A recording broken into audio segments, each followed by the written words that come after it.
The Ultra and Mega platform both have been prime real estate for either elite or elite half-length dart conversions for a good while now. There's countless tutorials and mod guides on how to convert these big dart powerhouses into a half-length dart shooting laser cannon. However, I've always wondered why these big dart shooting platforms have never been worked on to improve using their native ammo. That all stops today. My latest crazy science project is the Nerf and Strike Mega Hotshock with an aluminum barrel. This thing is hitting absolute plasma cannon speeds. You're just gonna have to watch the video. Let's get into it.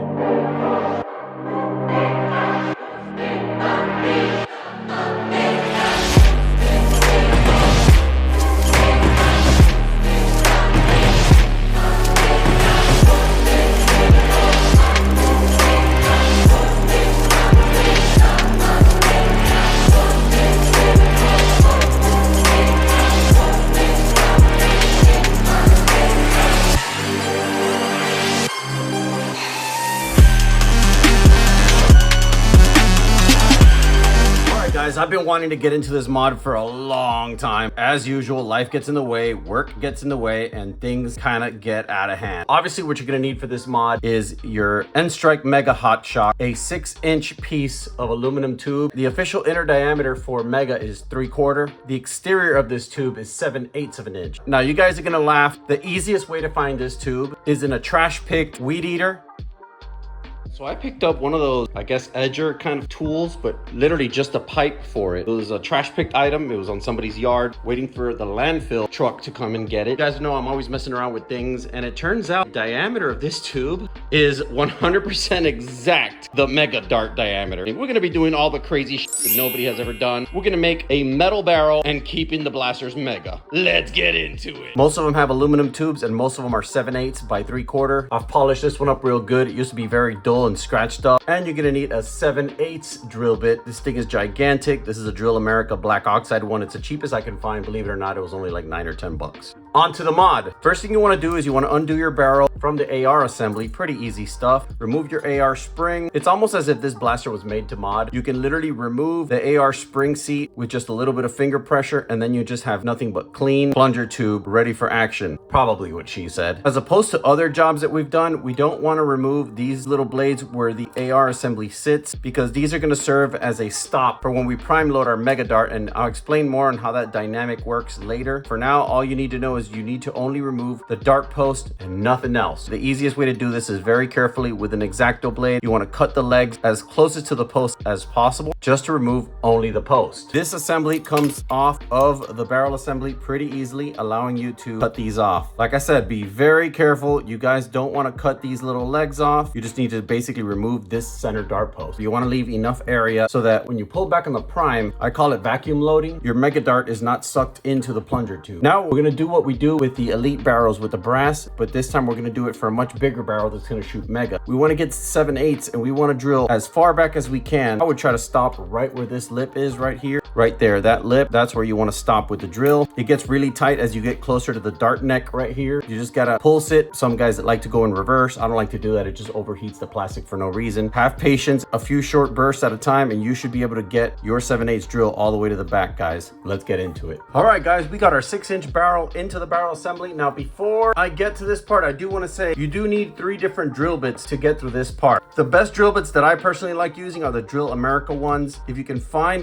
the black oxide, they are the cheapest one. See, for this 7/8 drill bit, I found the black oxide one. They're about $8 to $9, sometimes $10. The black and gold are a little bit more expensive. However, they can drill through harder materials. In other words, they're a little bit more future-proof. I spoke about this in my brass barrel Volt video. However, sometimes you just can't find the black oxide ones, but the black and gold ones are not terrible. They're about $13 to $14. So basically what you want to do is you want to drill with the 3/4 all the way through the barrel. Obviously, you're going to remove this little center section that sits in here temporarily. We still need that to seat the dart, as we spoke about earlier, and drill completely through, and that'll smoothen the way for the next size drill bit, 13/16. Now, the reason we're doing this in what I like to call a step drill process, in which you progressively go higher and higher drill bits, is the amount of time it would take if you were just to get the 7/8 drill bit and go go right into here, you would probably be here doing this for a couple days. The reason for that, this plastic heats up really quickly, but it also cools quickly. Also, there's a chance of skewing the drill channel in a position that's not straight through if you just get a big drill bit. If you use smaller drill bits, it allows a pilot shaft to be built as you increase the drill diameter. So the 3/4 is going to take care of drilling through the part that actually tightens back here, which is essentially your stock barrel. In most Mega Springer barrels, this part of the dart is the only thing that achieves actual seal in any blaster at any given time. And that's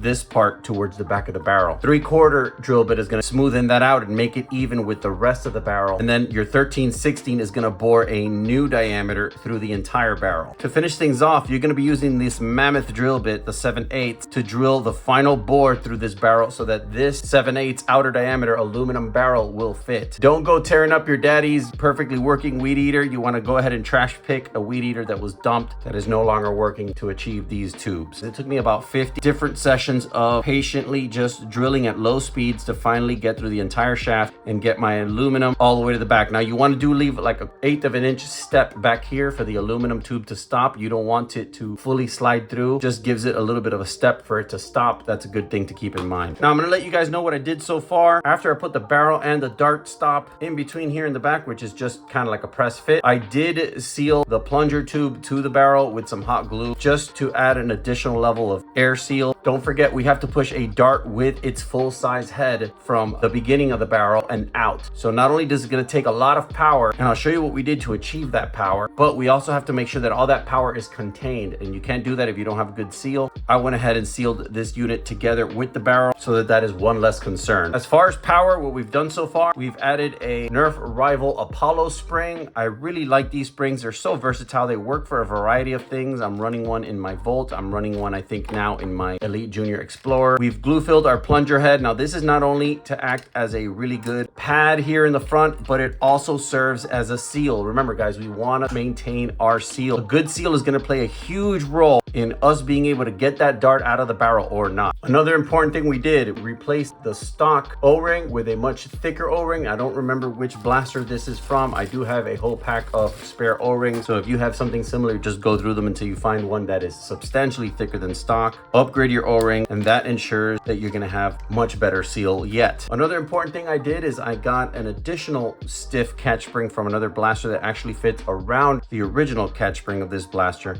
like that. This is going to ensure that this catch does firmly bite down on this plunger rod when this aggressive spring is actually trying to rip it away. That's pretty much it, guys. Now we can put our blaster back together and go get some performance numbers to see what kind of damage this actually can do. Let's get it. All right, guys, so I ended up going with a 4-inch barrel. It was the optimal size. There's two ways to use this system here. What I like to call the HVZ method. You're going to ramrod your dart all the way to the back of the breech, which gives the dart 1-inch head clearance. And that basically is going to give you the lower FPS needed for HVZ games. And then the HVH method, which you can either present the dart manually or you can halfway present it and suck it in.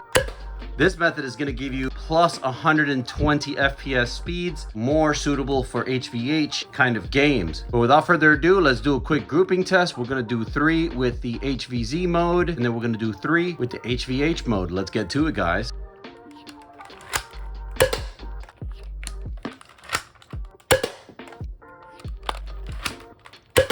We're going to shoot the high power mode now, which basically you just present the dart, you prime the blaster, and the prime itself is going to suck this dart all the way up to the neck of the head, like that, and then we're going to shoot.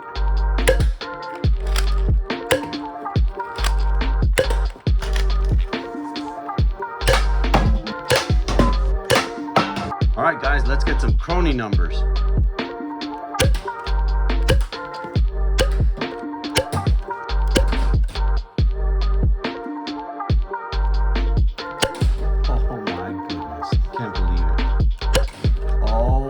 My goodness.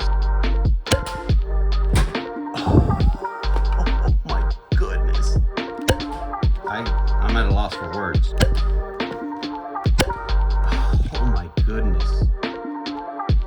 It's funny because when I made post on Instagram before I actually completed all the chronograph readings and the firing demos in general. I had absolutely no idea what this thing was capable of. You can clearly modify any of these blasters in their current form, especially if you're involved in any kind of these specialized games where the bigger ammo has a specific role. For example, breaking shields, fortresses. Some games have armored monsters in which you have to have multiple hits with different kinds of ammo. This will not be my last modded Mega Springer. I do plan on doing a Cyclone Shock, possibly a Big Shock or a Talon, possibly even a Megalodon. I just need to see if I have enough aluminum to do that. But for now, I am extremely blown away by how this performed. Drop a comment, let me know the next mod you have planned for your Mega Springer. If you like this video, you're definitely gonna like this one. Catch you on the next one. Stay blasting, foam fam.